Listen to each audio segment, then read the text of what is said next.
সন্টে, happy teachers day, happy teachers day. বলো যা, পাগলটা কেন হয়ে গেলে নাকি? আজকে টিচার্স ডে, তো আমাকে কেন উইশ করছো? আমি কি তোমার টিচার্স নাকি? তোর থেকে বড় টিচার আমার কে আছে রে? তোর থেকে বড় গুরু আমার জীবনে কে আছে? ঠিক আছে, তোর জন্য জানিস আমি কতটা সেলফ ইন্ডিপেন্ডেন্ট হতে পেরেছি? হ্যাঁ, আজকে যে আমি স্বাধীনতাটা পেয়েছি তেজস্বী লোক সেটা কিসের জন্য পেয়েছি? তোর জন্য পেয়েছি, তোর শিক্ষার জন্য। কি শিক্ষা দিলাম আমি? তুই কি শিক্ষা দিয়েছিস তুই জানিস না? তুই তোমার কত বড় গুরু, তুই জানিস না তুই আমাকে কি শিক্ষা দিয়েছিস?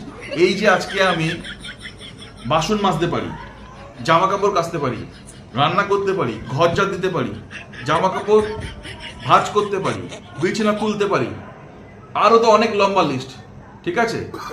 এত কিছু করতে পারি, সেগুলো কোথা থেকে শিখেছি আমি? সেগুলোকে আমার মা শিখিয়েছে আমাকে? সেগুলো তো তুই শিখিয়েছিস আমাকে। তাই জন্য তো তোকে আমি হ্যাপি টিচার্স ডে উইশ করলাম।